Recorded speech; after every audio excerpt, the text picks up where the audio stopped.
We're just getting a taste of it. I want the full load. Ah. Right this way, guys.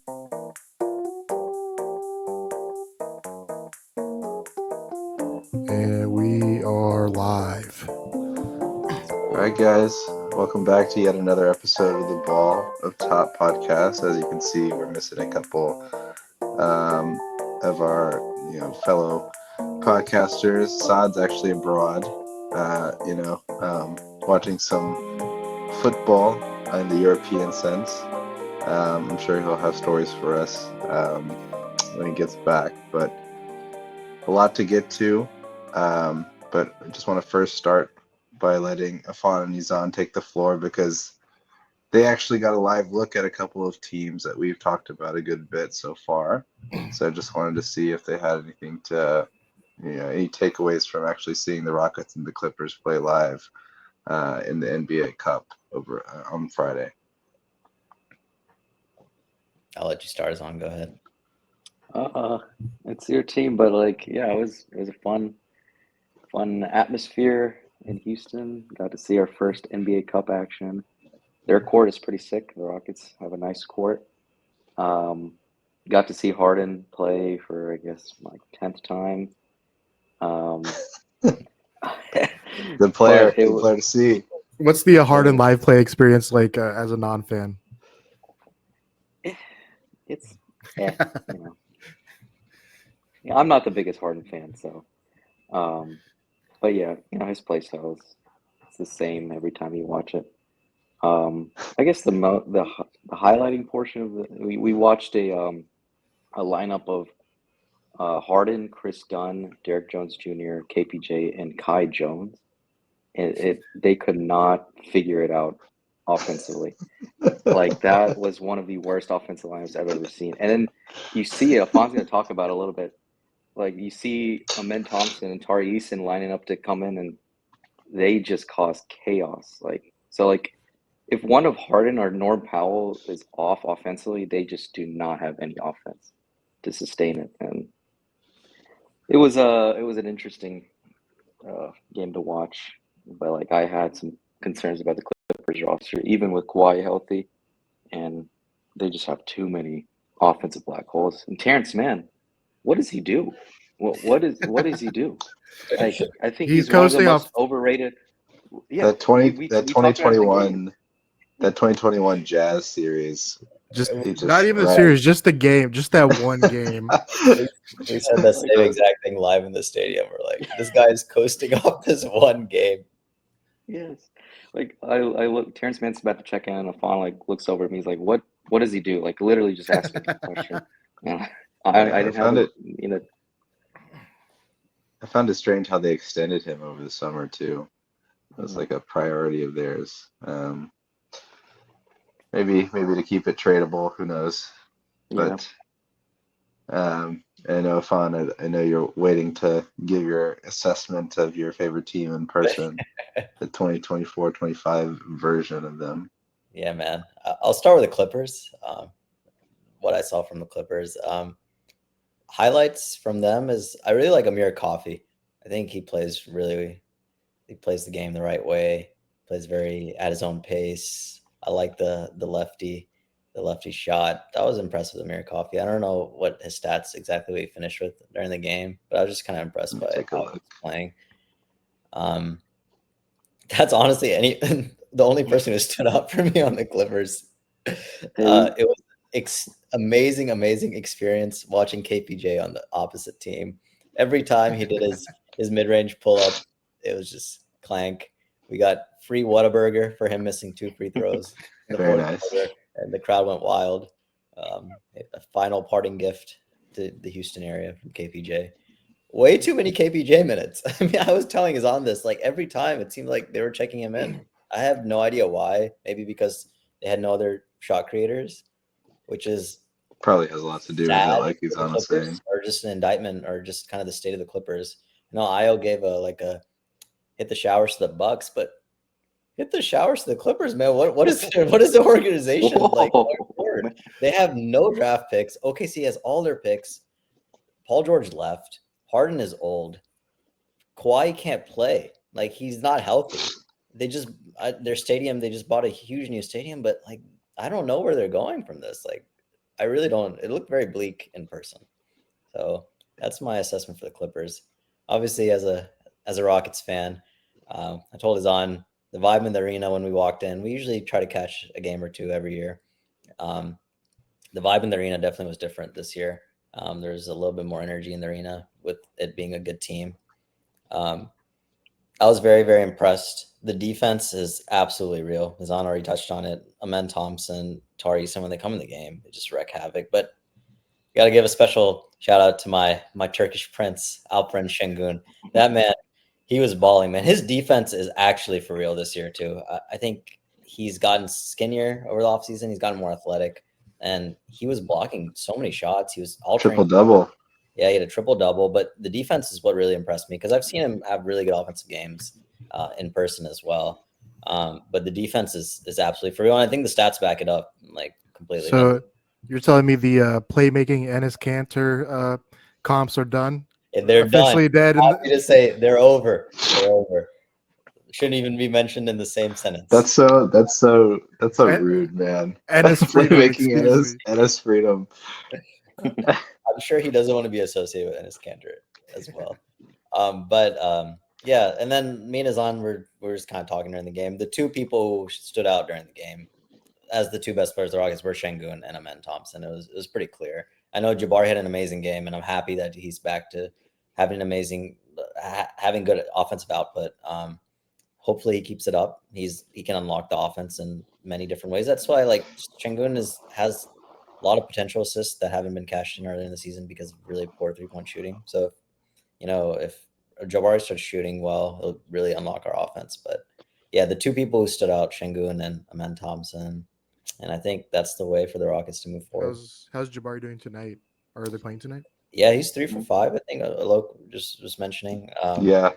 Newest member of my fantasy team, so I'm keeping close eye. He's doing okay. Another whole other half to go, but more importantly, the Rockets are up 16 at halftime, which is I think that the defense is traveling, which is very, very impressive. Number 3 rated defense in the NBA right now, and the offense hopefully will catch up. And I think this could be one of the most fun seasons in recent memory. Before we move on, just want to give a quick update on my fandom, my Rockets fandom. It's been a long road. I just want to throw out this lineup we ran in the Steven Silas era. Oh my goodness! Starting point guard was DJ Augustine. Oh God! Shooting guard. R.I.P. Salute. Salute. Shooting guard was Garrison Matthews, also known as Gary Bird. Rotational piece for the Hawks. Was like that. Spin move bully. Power forward was no motor Christian Wood, and center was Daniel Tice. That's an actual starting lineup we ran. I think your audio lagged out, but I think it was partly because you were just listing off such an egregious lineup. So. Really fitting way. Yeah. There were some tough years post Harden trade. Yeah. Steven Silas clearly didn't have the goods. Tank Commander Steven Silas did, however, net you Amen Thompson, netted you Jalen Green, which is a polarizing figure, and ultimately, at least under his coaching regime, Alperen Şengün was drafted. So and then you guys won the Ime sweepstakes. Won the Ime. I don't know. How did he end up there? I forgot. I'm still surprised he ended up coming. Was it a sweepstakes where people really, I think we just got lucky that he came, honestly. But I was very surprised that he did choose the Rockets. Steven Silas was the man who started Bruno Fernandez over Alperen Şengün. We'll never forget that. But yeah, that's my update for the Rockets, and happy to move forward as one of the top 3 teams in the West right now, back like the old days. OKC, Golden State, Houston. We back. The West is back. I hate it. It's 2016 all over again. Terrible. Yeah, but I'm glad you guys got to experience it. It seemed like it was a good game for the Rockets. I was mainly box score watching that game. Yeah, I think I'm glad that you touched on like Amen Thompson kind of really popping on when in person, because it seems like he just has another gear that a lot of players don't. And seeing it in person, I think I imagine it would really emphasize that. I'm curious as to what your assessment of Jalen Green was, because I feel like he's just the Rockets are doing well, and performing well, and like you said, top three in the East or the West now. But some people might say it's despite Jalen Green. So just wondering what you thought of his performance, or what it looked like when you were there in person. He's playing harder than previous years, especially on the defensive side. I was telling Zon this in person. He's still he has elite first step. Still can get to the basket, but his finishing ability is not there. Like, he misses every layup he takes. I don't know if it's a strength issue when he gets into deep in the paint and goes against a body. He looks like he's put on some muscle, but I don't know what it is. His finishing ability is still not there, and then his shot has dropped off again. I think he's shooting at the worst percentages of his career now, unfortunately.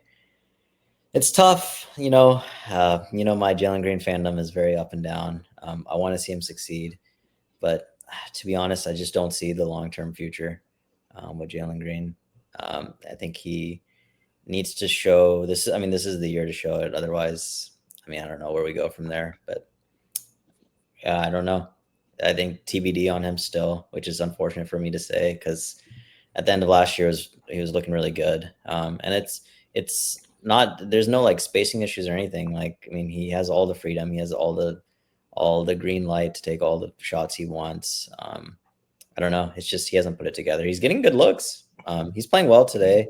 From what I've been seeing, watching this Bulls game, he's making his mid-range shots, but his 3-point shot, until that comes, it's just going to be very on and off Jordan Clarkson type feel to his game. So the best part is all the sports centers and all the sports pages crediting Jalen Green for the the Rockets. Jalen Green leads the Rockets to another Slam W. magazine So post good. today. I saw that. Yeah, I saw a specific tweet. It was like a reply to one of those types of posts. It's like Jalen Green has the Rockets at third in the West or something like that, and then the reply said, Jason Tatum leads the Team USA to the 2024 Olympic gold medal. That's good. Jason Tatum memes are crazy. Not gonna lie. I saw one. It's good to see role players making game winners. Yeah, Jason Tatum. He's a Crazy. lightning rod for a lot of just easy dunks on Twitter, at least. Yeah.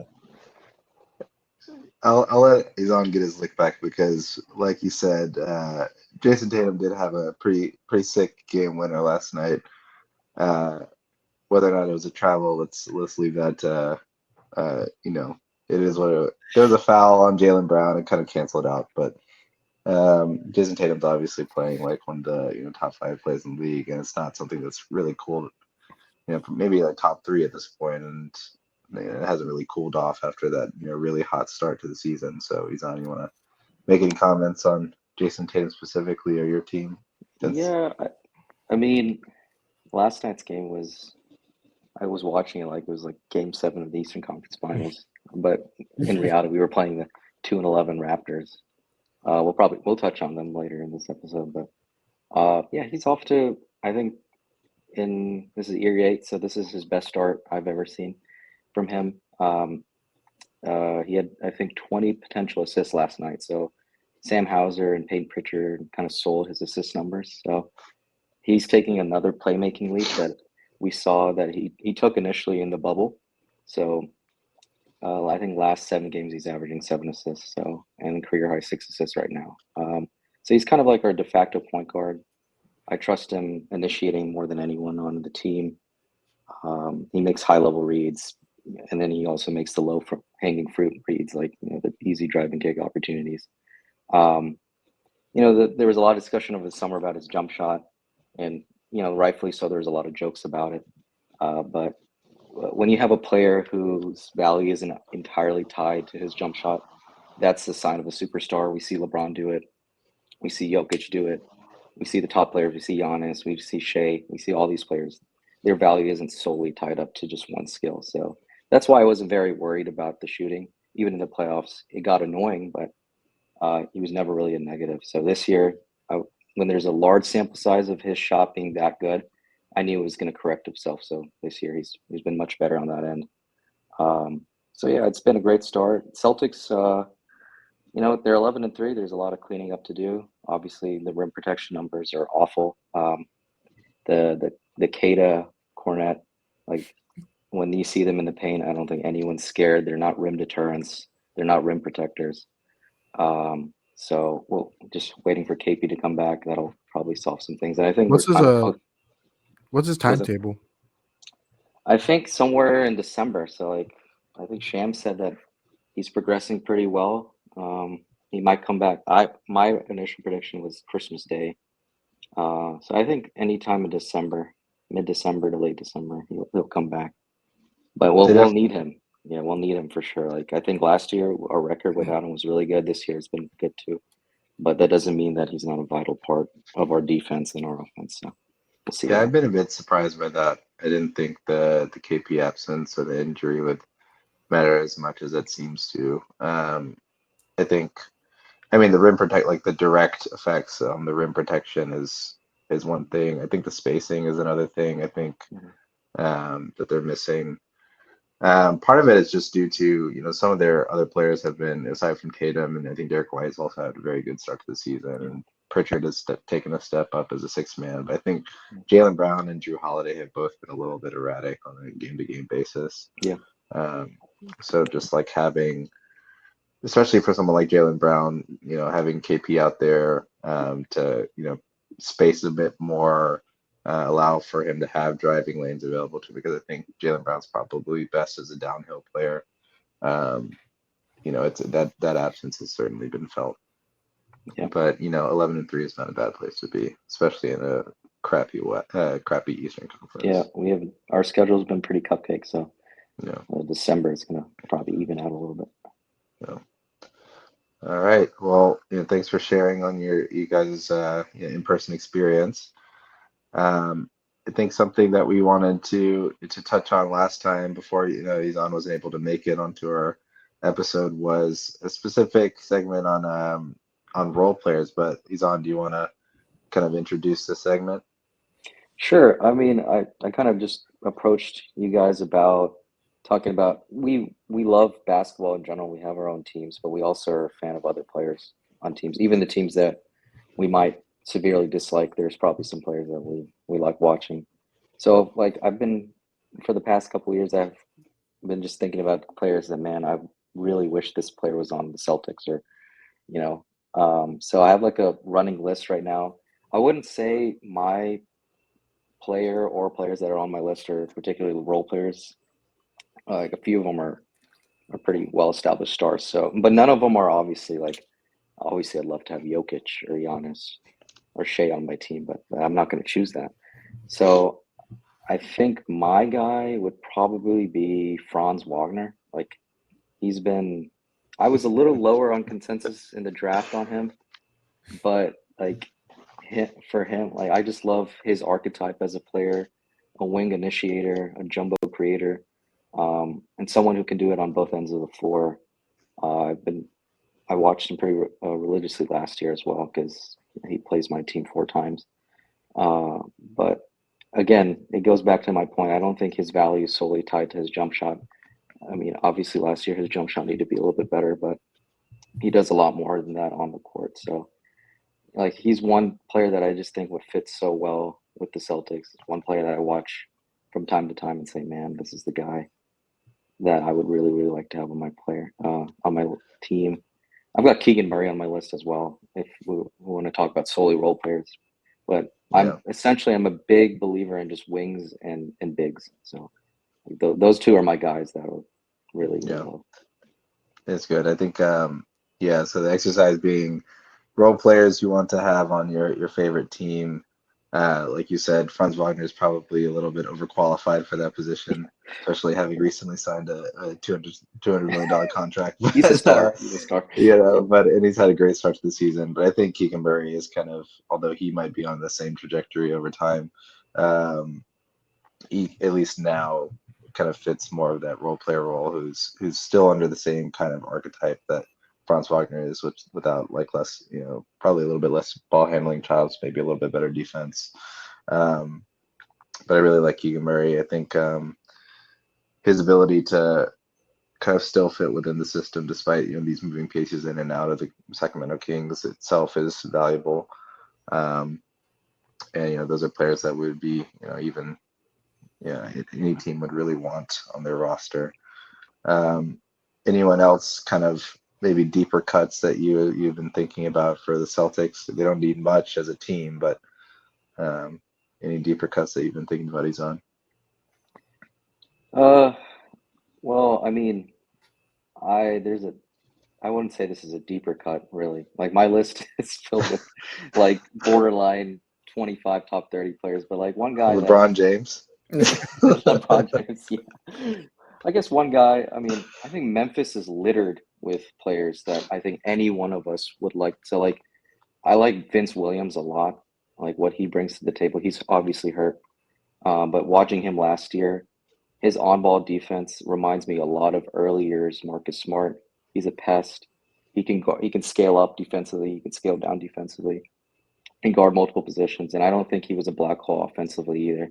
So I would say him, like when I watch him play and when I think about the Celtics identity, a lot of it, we have two guards that are really good on ball. I would think he fits that mold pretty well. And hopefully Memphis gets him back soon because I think he's a vital piece. I think he's in the running for, in my opinion, once he gets healthy, being one of those premier role players. Because I think that he has that ability defensively and then offensively. I think he can scale up a little bit as well. I think tonight might have been his first game back, so hopefully. Oh, is he back? Hopefully he can continue to stay healthy. They might slow play it because the Grizzlies, despite all the injuries, have had a pretty good start to the season. So that's a good pick. I guess I'll ask about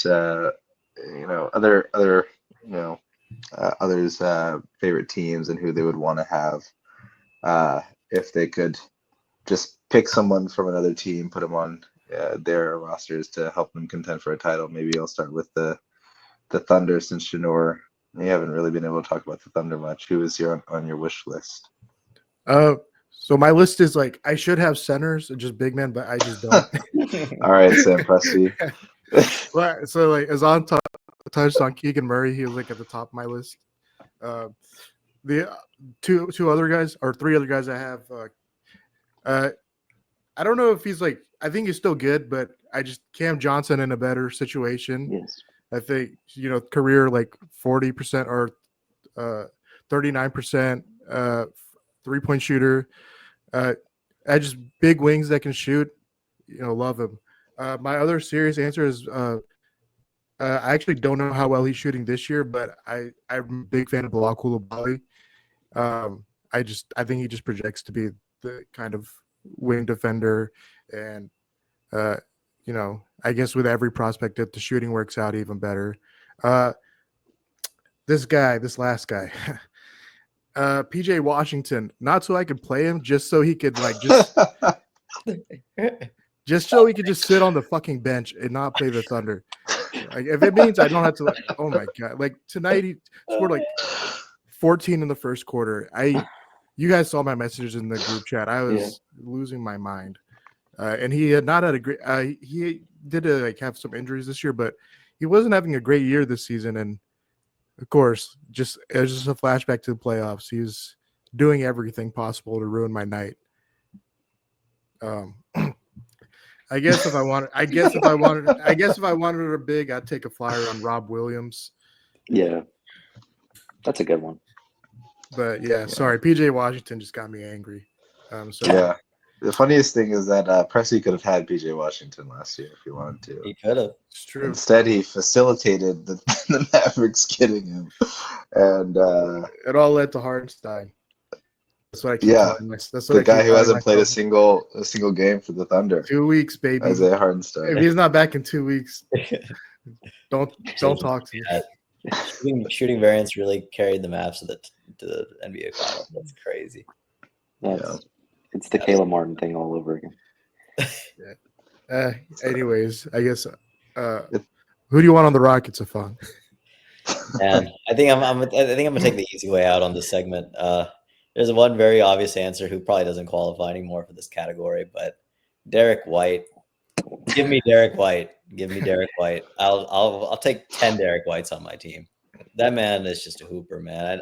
I'm saying it 10 times because Todd's not here, but man, he's an absolute connector. He's just an amazing basketball player. Every time he shoots now, I think it's going in. Like I don't think he misses anymore, which is crazy because he was a pretty bad 3-point shooter early in his career.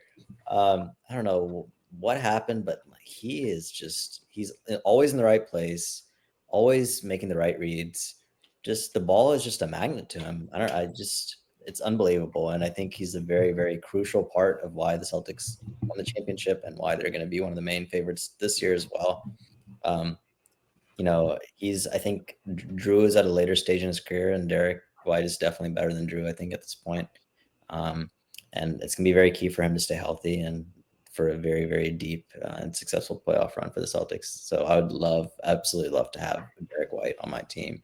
I just want to give a shout out to one other guy. He definitely does not qualify for this category, but just because no one's been showing him love and he's putting up Wilt Chamberlain numbers right now, De'Aaron Fox. Yeah. I love to have De'Aaron Fox on my team.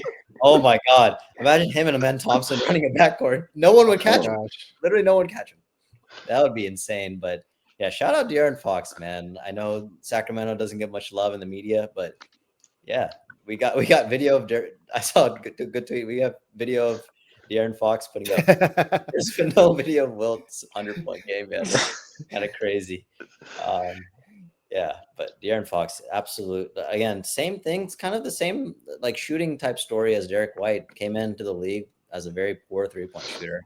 I remember watching who's that, like Chris London and Jesser and all those people. I watched videos. He was doing a video with them, and man, he was breaking threes early on in his career. It's kind of embarrassing to watch, but now he's shooting very, very well from 3-point range, and his mid range very, very comfortable.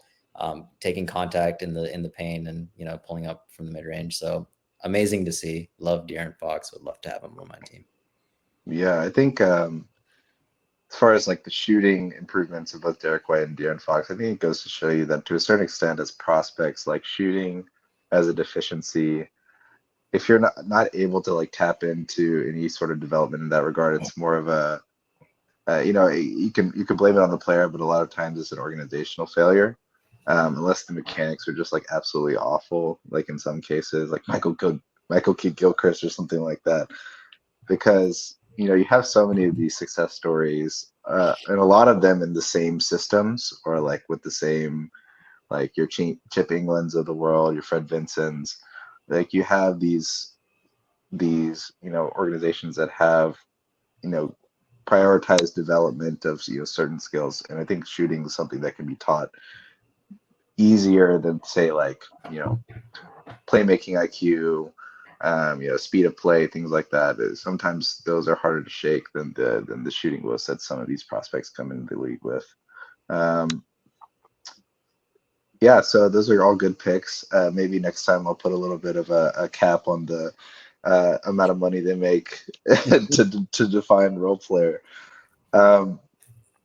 So I enjoy many basketball teams. Chino's already touched on the Thunder. A couple of our Lakers supporters aren't here on this podcast, so I guess I'll speak for them. It's pretty low hanging fruit. It's someone who can provide an extra bit of rim protection, because I think the defense is pretty shaky, especially when Anthony Davis is off the floor. Jackson Hayes hasn't really been doing much in relief of him. So I think it's a player that's achievable to get to an extent. Walker Kessler would come as no surprise for the Lakers. He's been on their wish list for going on a year and a half. I don't know why they don't pull the trigger, especially with the start that they've had so far. That I don't think they even expected to be this high in the Western Conference standings at this point in the season. But I think he would solve a lot of problems, provide some insurance for the games that AD misses here and there because he picks up knocks, whether it's getting scratched in the eye or having um, some smaller injury to his foot. So I think that would be very helpful for the Lakers. And then another thing is, a guard who can make some shots, but also like their primary attribute being point of attack defense. Um, so I've heard them being tied to Marcus Smart, just because Marcus Smart is kind of in a logjam of guards. The Grizzlies, I don't know what it would take for them. I think I think his like archetype theoretically works with the Lakers. Um, but I have a feeling he'd be one of those players that goes to the Lakers and their shooting percentages are just a disaster, just like a lot of people are. I think it's really hard to play with LeBron, and I think he would fall victim to it. So, but those are a couple of people I had in mind for the Lakers. For the Cavaliers, who I lived in Cleveland, I've probably been to the most Cavs games of any NBA team this far. They've had such an amazing start to the season. I still think for the playoffs, especially to play, in multiple ways and have a lot of different pieces um, to kind of throw at teams kind of higher on the pecking order in the Eastern Conference. Think I think one thing that they're still missing is kind of a stretch five or like stretch 4 to 5. Um, I mean, I think they have two very good big men, but both of them are pretty weak at shooting, and Evan Mobley and Jared Allen.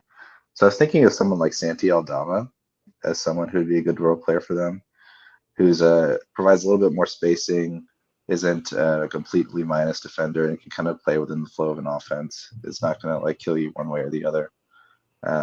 So it's a small role player that I think could help improve the Cavs and make them a little bit more versatile. Any other role players that you just want to give a shout out to? Bronny. Hey, Yeah, they're playing. He's with the South Bay Lakers today. The home game? Away or home game? It's a home game. It's gotta be a still home game. sticking to the Of plan, course. but now that there's no Lakers game today where he can just sit and watch his dad play, they finally felt it's necessary that he should actually get some real experience in professional Bronny, basketball. go ahead and sign that phase contract, man. You know what you really want to do in life. Just go be a Twitch streamer, bro. Who's the other Lakers Phase G up. League player that's like a Curry fan? I saw he's been going off. Quincy yeah. Olivari. Yeah, I've been seeing some good stuff about him on Twitter. I think he'd unfortunately fall into the same category as a lot of their guards, who's like just a complete defensive liability. Yeah. Just a very one-sided player. But he's a good story. I'm glad he got a It's like you want two-way. Bronny to make it back up, huh? Huh? I don't know. Back up. Bronny might be like one of the few zero-sided players in the NBA. No offense, no defense. He and Josh Hart, maybe. I will not be shouting out Josh Hart. LeBron's biggest lie was Bronny's more advanced at this age in terms of media than he is. Yeah, I don't know what he was thinking. That's the craziest take I've ever heard. Yeah. You speaking as a father. So moving on from role players, kind of staying on the same theme of being a little bit more unheralded. I want to go on talk about a few teams that are more unheralded. Specifically those who are kind of bottom dwellers and might have certain priorities through the season, and that priority being tanking. The race for Cooper Flagg is one of my biggest storylines of the season. I think it's early in the season, so it hasn't really picked up steam. But I think as the season goes on, you see more of Cooper Flagg in college. He's had a good start to the season with Duke. I think he'll have a lot of great performances over the season, and then the hype will build up, and so will I think Ace Bailey had his first game of the season. A lot of people were saying he's giving Jabari Smith vibes. I disagree, but I think a lot of these prospects will be. I think a lot of these prospects will be incentivizing teams tank as the season goes on. But I think a few have caught my eyes already in the early sweepstakes for Cooper Flagg. So I'll start with one team in the Western Conference. I think they've been probably the most obvious in trying to tank, and that's the Utah Jazz. So any comments on how the Jazz have been playing? What's been catching your eye if you've caught any of their basketball games? Any pieces that you think can be like long-term pieces for them and not just like means to an end of Cooper Flagg? Yeah, I watched them a little last night. I think they played Sacramento.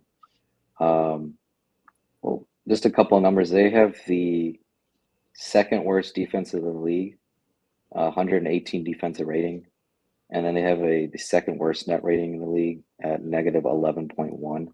Oh my Those are goodness. just god awful numbers. And Laurie, he's missed a couple of games. He hasn't been off to the best start, but out of I think all the teams that we're probably going to talk about, I would say Laurie's the best player on all of the capture the flag teams.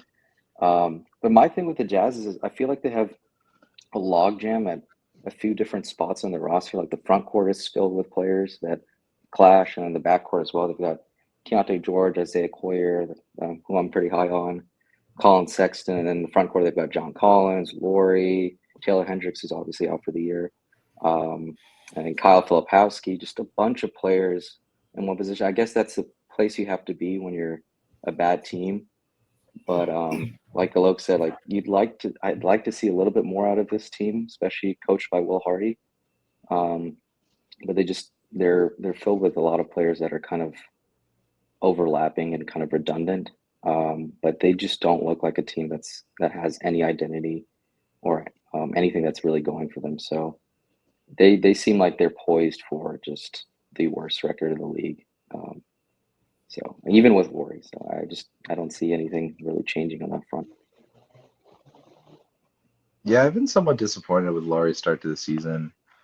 I think he's picked up, like you said, been injured a few games, and they'll be very cautious anytime he does pick up an injury like that. But when he's playing, I think he hasn't really.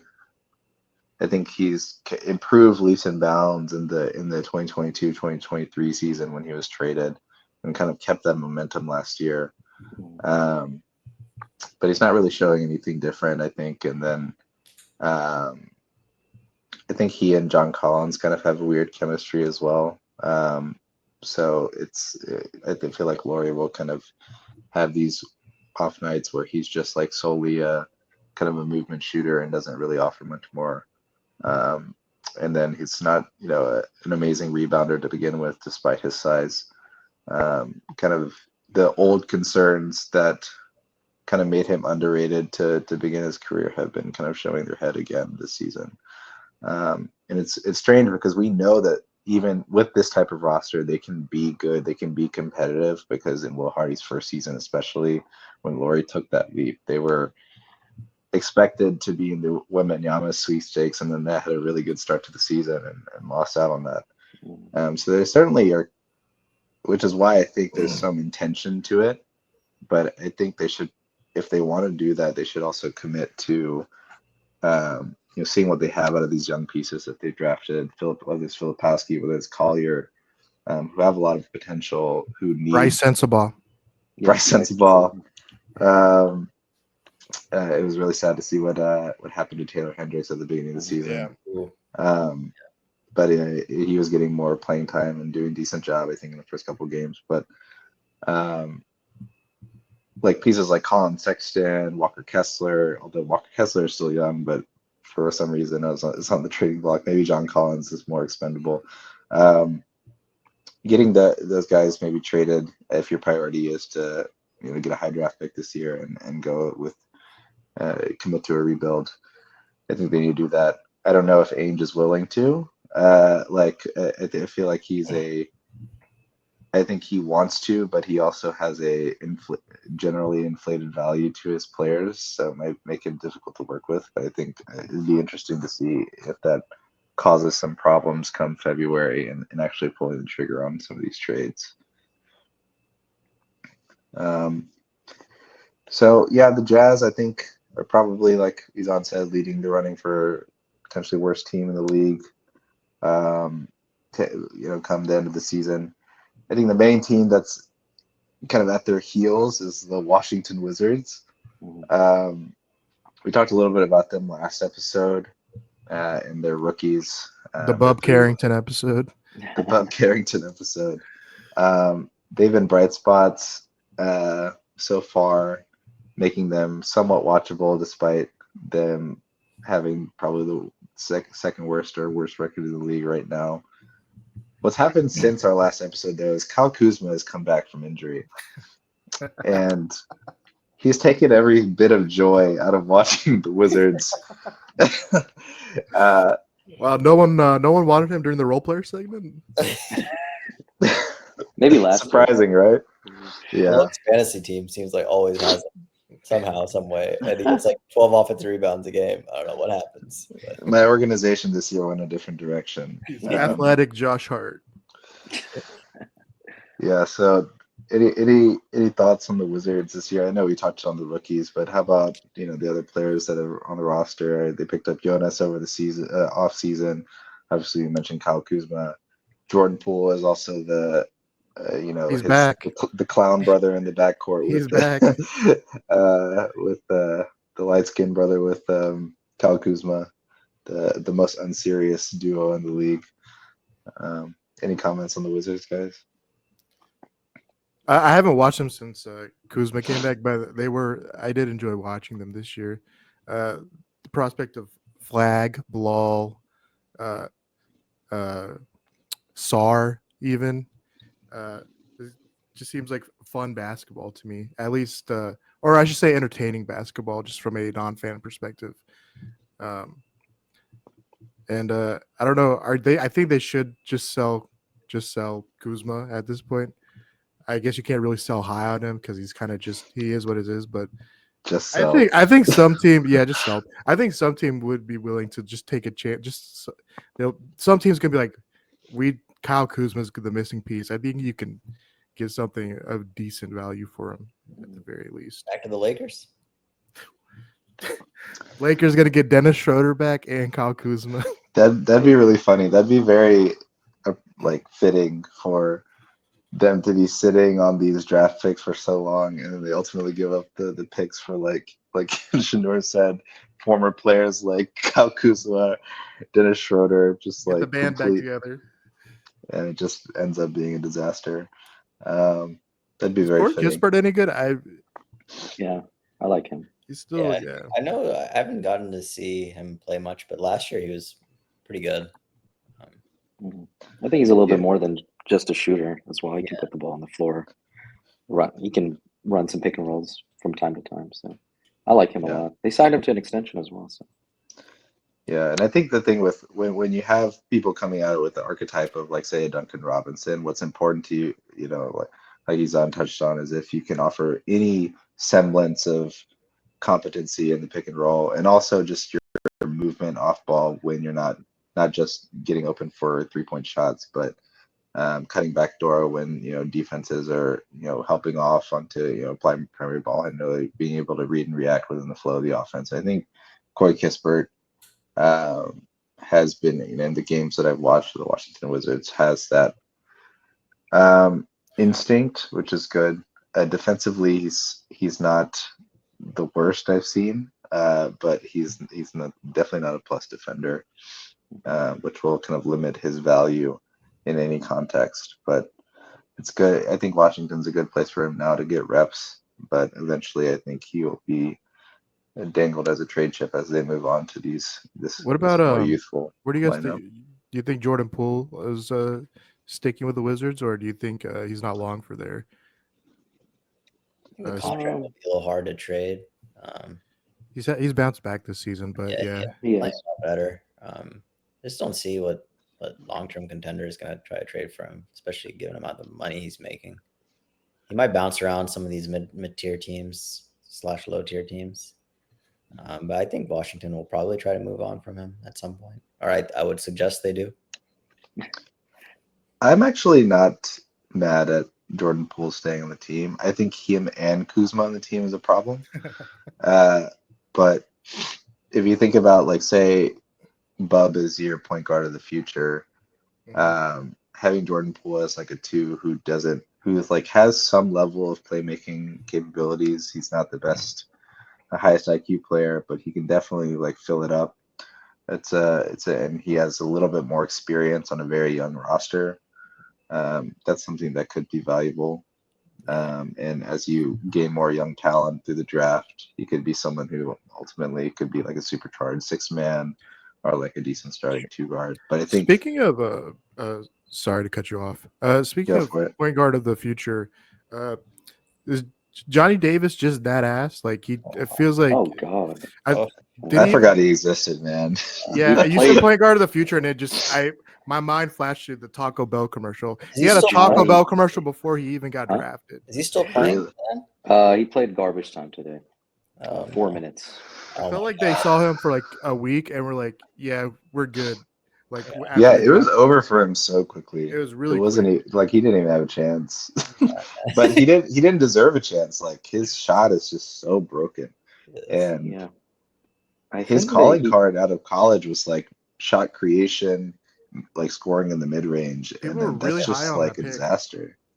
I was high on him, and we'll probably get to like bad takes, but Johnny Davis, like I don't even want to say where I had him in my 2022 draft board. Like Alok mentioned, his calling card was like the tape wasn't to me as bad as it been. And like he had some G League stints where he could not score like against G League competition. That's like a red flag right in there. So I don't know. The Wizards also have Jared Butler, who was a darling in 2022 as well. Oh yeah, I liked Jared national Butler. champion. But they have players like they still have Brogdon, who made his season debut tonight, and the loss to the Pistons.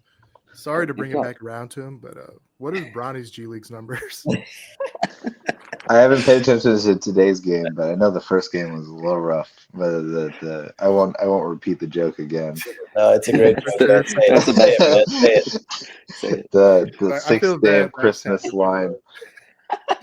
I was not here to defend him. It feels like bullying at this point.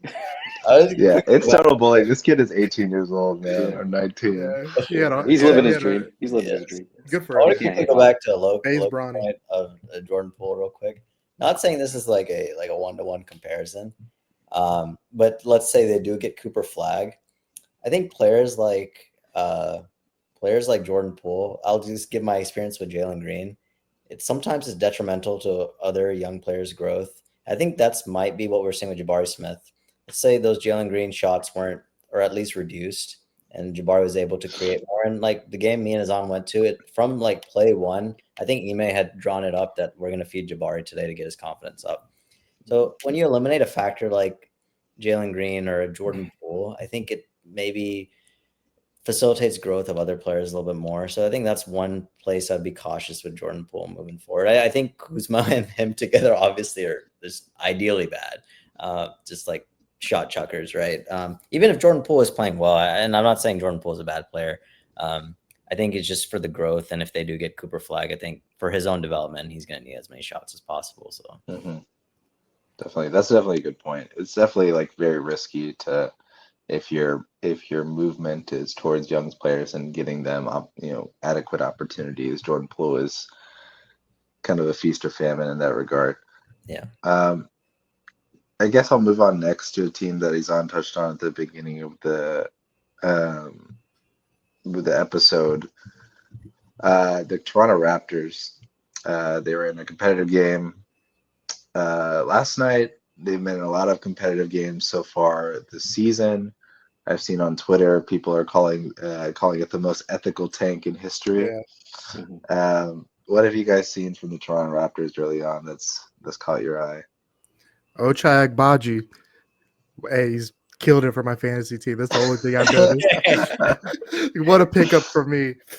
He's a good role player. Yeah, but they seem to be a great league pass team at the very least. I would love Cooper Flagg to go to Toronto. I think it would be amazing. That'd be fun. Please, I think that would be honestly one team I would look forward for him to go to. I think is Toronto. Keep him out of the East, man. Him and Scotty Barnes as like in a small ball lineup, I think would be very, very enticing to see. Grady Dick, I think Saad already had all the big love, but I don't need to touch on that any further. But he's balling. So. Touch on what? Grady Dick's having a good start to the season. He's tough night last night though. But he's also a lot more than just a shooter. Like he's got a good bit of ball handling equity, competent in running an offense, and then I got to give a shout out to Jakob Poeltl. Oh my God! Like last night, I thought I was watching Shaq and Kobe playing like with RJ Barrett and we could not stop the pick and roll between RJ Barrett and Jakob Poeltl. Like Afan texted us in the group. Jakob Poeltl's going off. I was driving. I look at the box score. He has 25 points, 12 rebounds. He's always been a really, really good starter, really good underrated big, and he's been tremendous to start this season. So I think they're a lot better than what their records suggest, even though some of the numbers might not suggest that they have a -6 net rating. But they play good ball. They play hard. I like their coach. RJ hasn't been shooting the ball particularly well, but it seems like Scotty's back from injury, right? No, he didn't play last night. No, yeah. This is it's all impressive because most of it's been without Scotty Barnes and Emmanuel Quickly. So like players like Davion Mitchell have been stepping up. Ochai Agbaji, just like Shanor said, his darling of his fantasy team.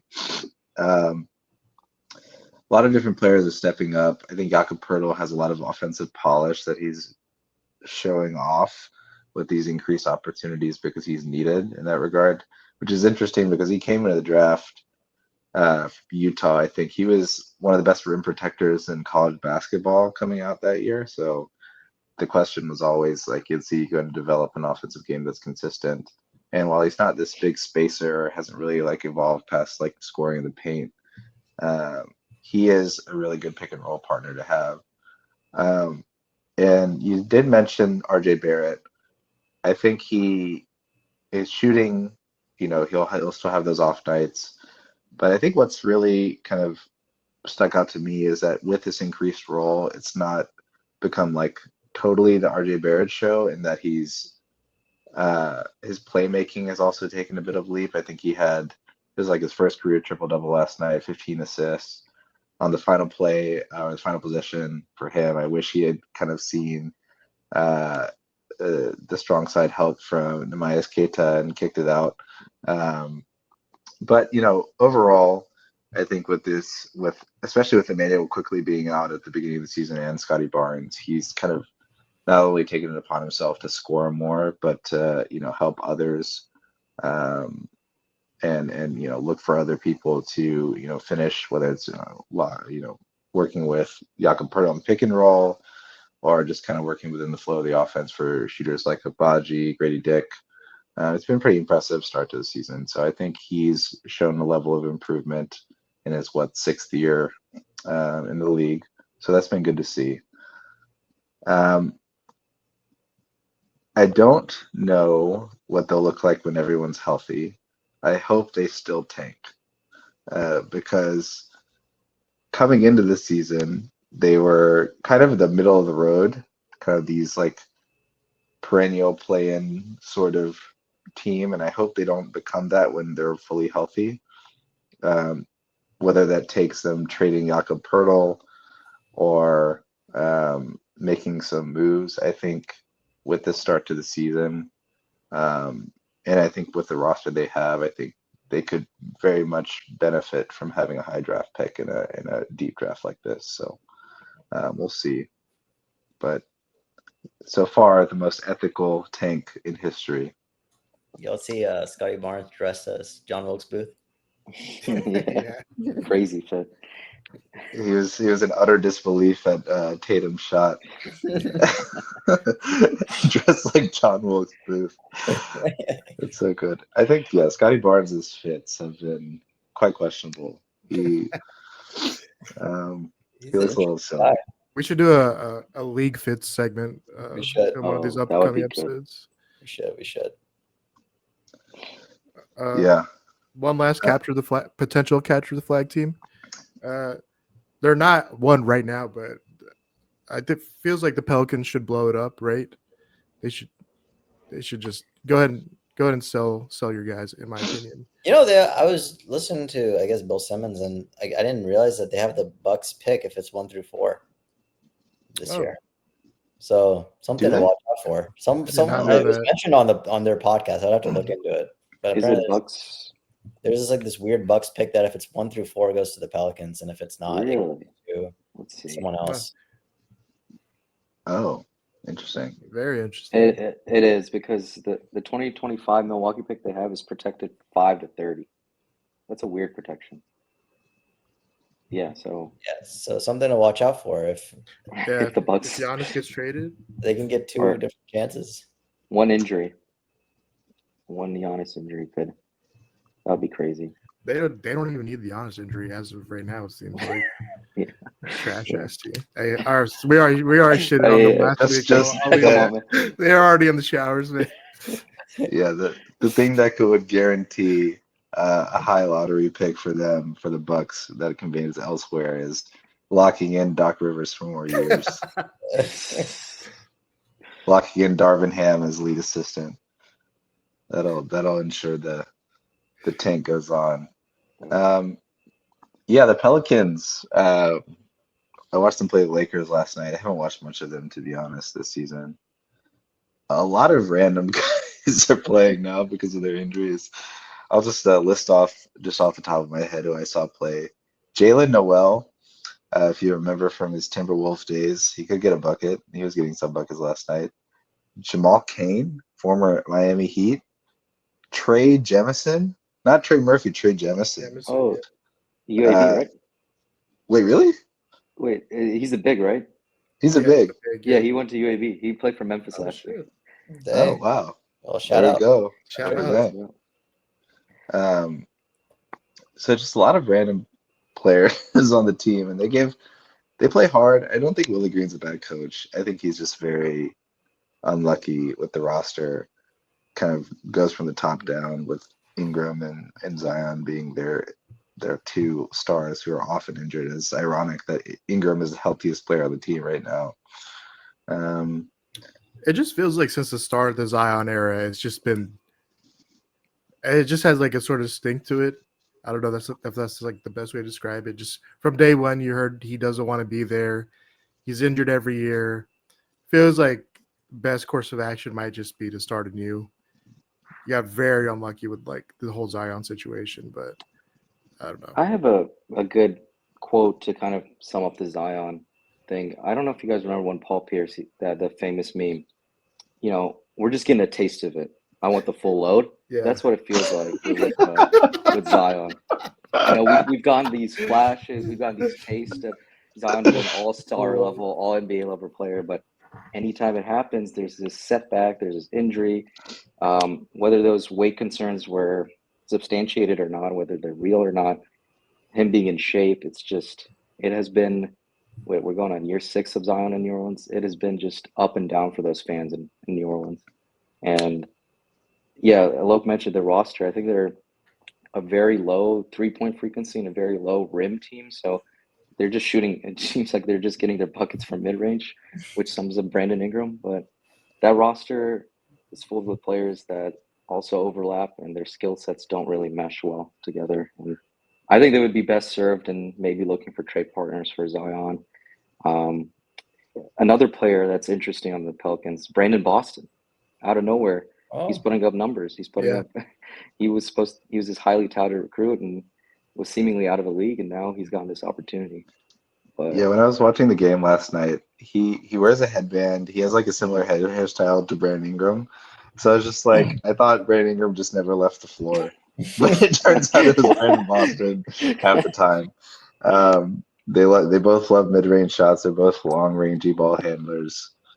But then once Brandon Boston started missing shots, I knew which one was which. But Brandon Ingram had a good game last night. But yeah, it's a mess in New Orleans, and I think the DeJounte Murray trade just kind of muddied up the Of course he got injured on the first game he played. Man. And look what's happening in Atlanta with Dyson Daniels. Yeah. Oh my gosh.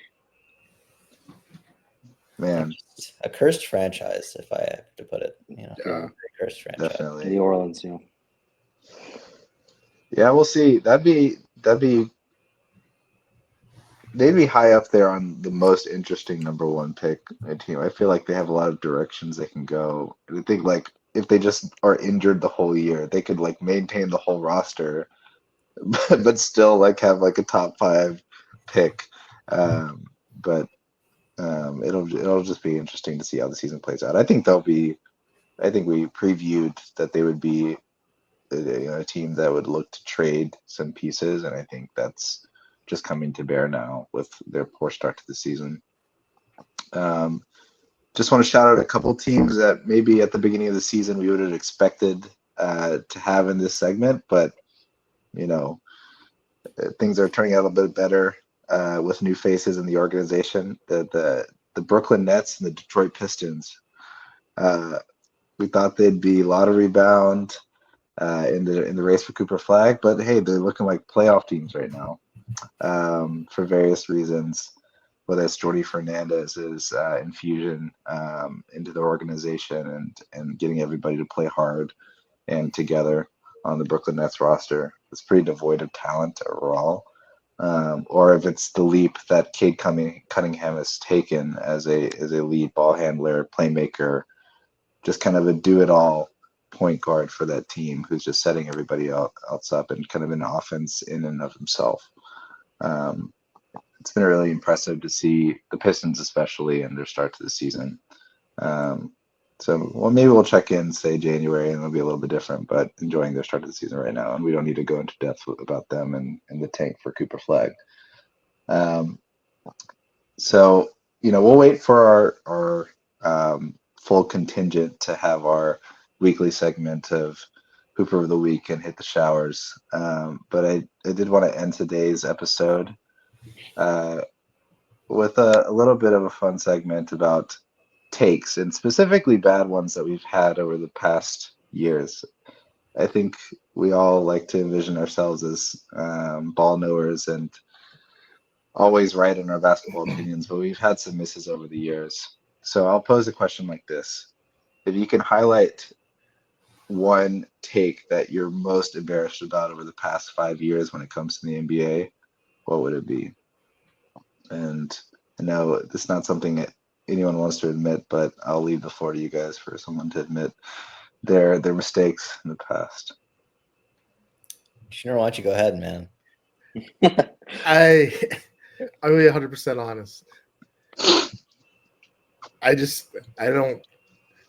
don't have bad takes. Oh, God. Hey man, if you're not gonna admit it, someone else is gonna call you out. Hit the showers, man. Hit the showers, brother. I think we've heard 6 episodes, or this is episode 6. We've heard 5 episodes of this podcast, and I don't think anyone can point out a single thing I've said within those 5 episodes that they would say is, pretty bad. Didn't you say is it over for the Denver Nuggets? Was one of your things. And then they just ripped off a 5-game win streak, and Jokic is playing otherworldly. I was posing a question. I was asking questions. No, but in all seriousness, it's probably just because I can't remember any right now. I thought Josh Giddey would be a good player by now. I guess I was pretty sure about it actually. That's I didn't want him with the 6th pick. I wanted us to trade. I wanted us to get someone else with the 6th pick, just whoever was left over from the initial lottery, and I wanted to trade our other pick up so we could take him. But it wouldn't have mattered anyway because apparently Golden State really wanted him too. But I guess that's the most recent take that's been proven wrong over and over again. As I thought Josh Giddey was going to be he who must not be named was going to be. I'm surprised you didn't say sorry, his name. it's really close to Thanksgiving too. How could you, man? Oh God, it's almost been a year since that fateful day. I just thought by now he would be a contributing basketball player. I thought we got a easy project. Yeah, he had. You know what? I specifically remember I specifically here's the bad part. In our group text, I specifically remember now that I'm talking about it out loud. I remember saying we missed that we missed out on Cade, but we got white ambidextrous Cade fell to us. Oh god. Oh God, that's a bad take. That was that was me being dumb as hell, but yeah. Have you guys ever I- played basketball at Abdullah? Yep. He shoots like Abdullah. He puts a little spin on it before he lets it go. It's one of the most odd things I've seen. A very slow release. Yeah, I think it's just he is what he was out of the coming into the draft, and he really hasn't improved in any regard. And a lot of the things that you thought wouldn't be a problem are like his defense, like being the size that he is. His just lateral quickness is just not there. He hasn't really improved as a shooter. His playmaking is like above average, I'd say, but it's not like otherworldly. So it gets nullified when you can like shut down every other facet of his game as a defender. Yeah, for sure. And his offensive like go-to moves are just like the most it's an in and out left-handed drive without going in and out, but he does the motion as if he's going in and out. It's just really a negative bag, man. Yeah. Who did you want? If you can go back to 2021 draft night, was it Kuminga? Did you want like obvious pick now would be Franz Wagner, right? Yeah, it's obvious. It would have been Franz, but I like looking back on it. I would have been like okay with Jonathan Kuminga. Yeah, I was like, let's take he's a project. He's also a project. Just take a flyer on him with the 6th pick. Those don't often pan out, but just take a swing for Jonathan Kuminga. Yeah, I would have been fine with that. And then they doubled down on the mistake by not taking Şengün, right? I kept Şengün. Hey man, that's fine. I enjoy watching Trey Mann play basketball, so I'm okay with it. Hey, for the Charlotte Hornets. Yeah, it's awesome. He's so sick. I love Trey Mann. I'll never regret that pick. I send Shanor and Alok pre-game Şengün fits on the daily now. Harry Potter, and then look good today en route to another triple-double. So, yep, could have been there. We go. Another. Well, I'm glad you showed some maturity and admitted your mistakes, man. I think there are some other takes in there that you're not really. What else? Acknowledging. You guys what else have I said, guys? Maybe we'll have time at the end. Freddie Adu. I'll die on the Freddie Adu. He was a star. He was a star, man. Afan, do you want to be next up to the plate to admit? Yeah, sure, I can go ahead. This view is confounded by my fellow brother Rizwans. He had me believing, and the internet had me believing, and my own analysis had me believing that Mo Bamba would be the next big center in the NBA. To the point where I have a bet with Azan for $10,000 that Mo Bamba will have a more successful career than DeAndre Ayton. Albeit it's not looking good for both of them, but I think I won that. Yeah, Ayton already hit the finals and had a good performance, and he got the bag too. So that's successful. So I think I will have to be paying his on installments over the years. Yeah, man. Take out another loan to pay him. It's be rough because of Mo Bamba. He had the song going for him. He had the elite tape. I don't know. It's just so hard to evaluate young talent. That just goes to show. It is. Like it's a crapshoot. These guys were like balling in college. Like looked like elite, like an elite defensive anchor. He was doing all the right things. He was shooting a decent percentage from 3-point range. Drew Hanlon was in the lab with him. I don't know what I honestly. I think it's motor, man. I think it's like intangible stuff with him. Yeah. It's like it's cliche to say, and I don't buy into it all the time, especially like when people are like, oh, they're like, they did the same thing with like Jaylen Brown about like how he's like a very intelligent person. He has like a lot of interests outside of basketball. They equate that to, oh man, he's not going to be successful in the NBA. Mm-hmm. That being said, I think if you just watch Mo Bamba on the court, like he's like humongous, like has the longest wingspan on the court most of the time, unless he's playing like against Wembanyama. But it's just he doesn't assert himself the way you would want him to, and I think the the archetypal like, oh, I'm a spacing big thing kind of works against him to where he like only does that and doesn't like kind of generate any offensive polish in the post or like have any post up game or anything beyond kind of being a spacer or trying to be a spacer. And with that, he's like a 36% 3-point shooter, like nothing just amazing. don't know why he didn't pan out as a defensive prospect. Yeah. I don't know where that delineation comes between, especially with like long, athletic, big wingspan big men. Like I just don't know like how to really circle who's going to be good and who's not going to be good. It's a very it's tough.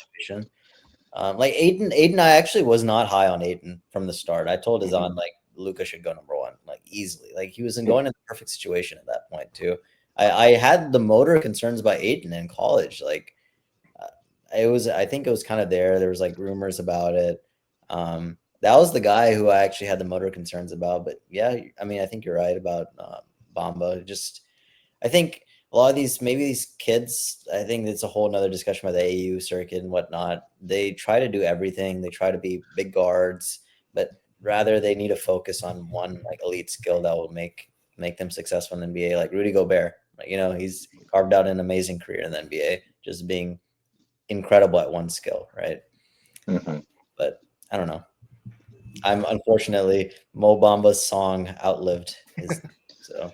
Wow. You'll always have that checklist.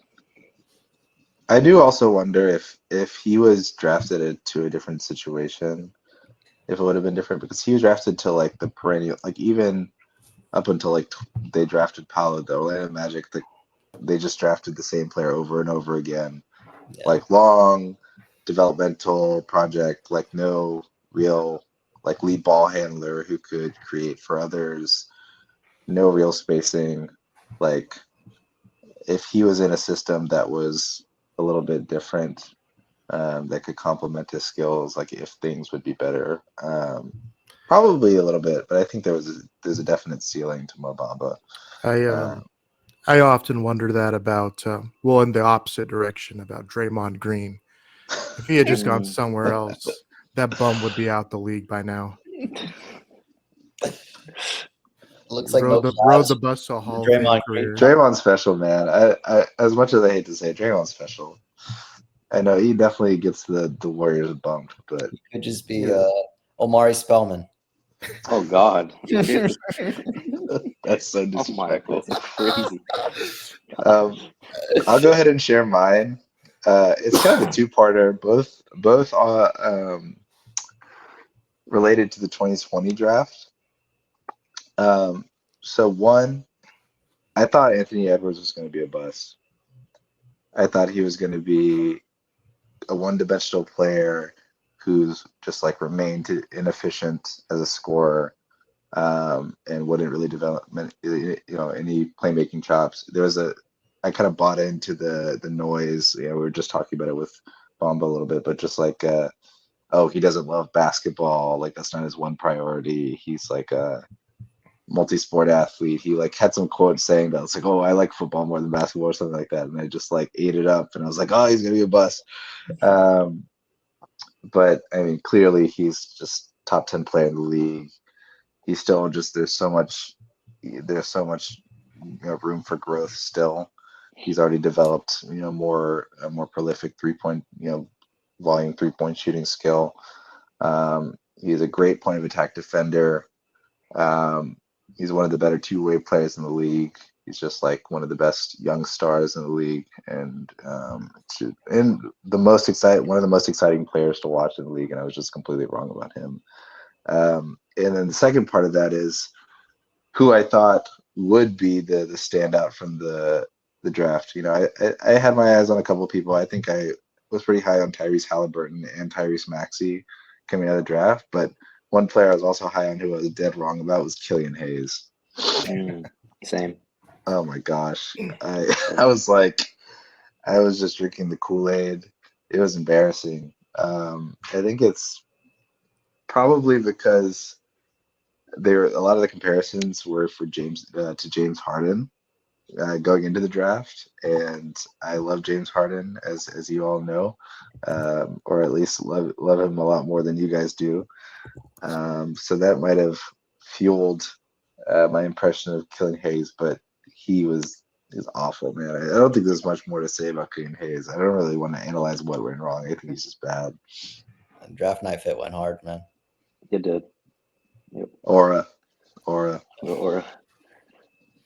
Yeah, I was wrong on Killing Hayes as well. I'll share that with you.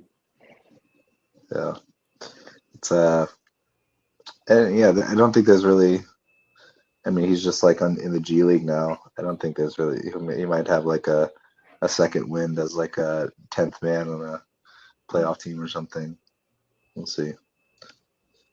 Izan, you want to admit defeat on a couple on Yeah, I've got like a couple of draft misses, including Killing Hayes.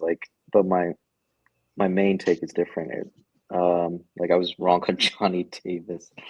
I'm really embarrassed about that one. I missed on that one, and then James Bouknight was one I missed on as well. God. But he had a lot of off the court issues as well, so I wasn't aware of.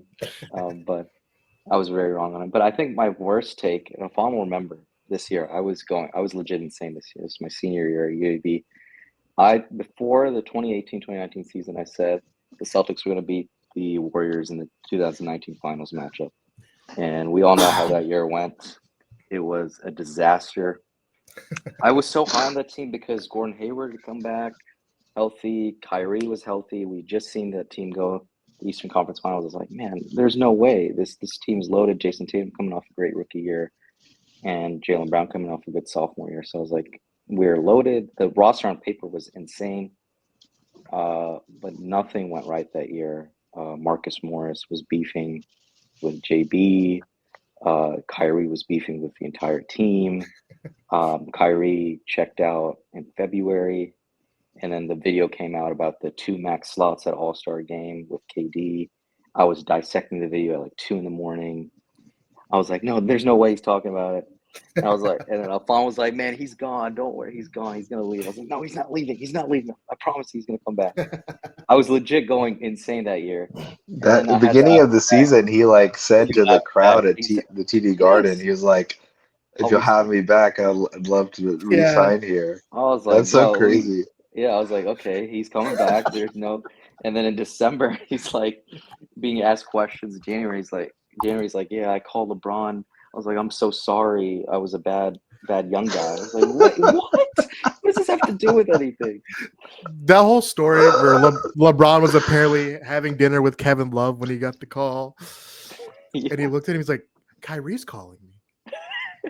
Hey, I don't know. That reminds me of like LeBron just being like, the Mark Phillips chief instigator sort of thing, just like doing stretches.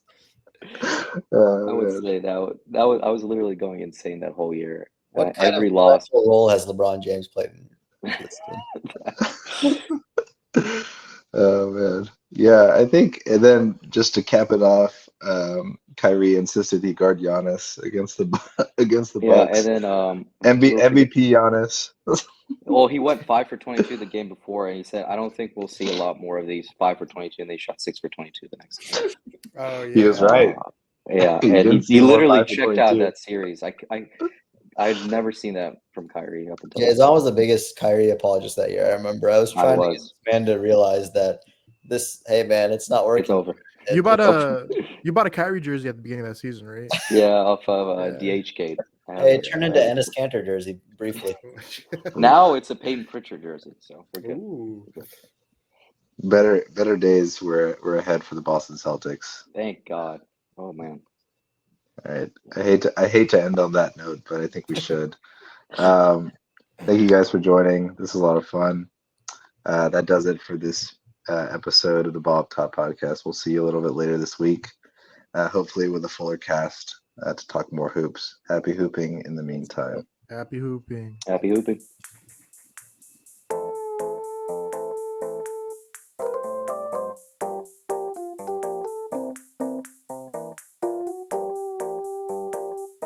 We're just getting a taste of it. I want the full load.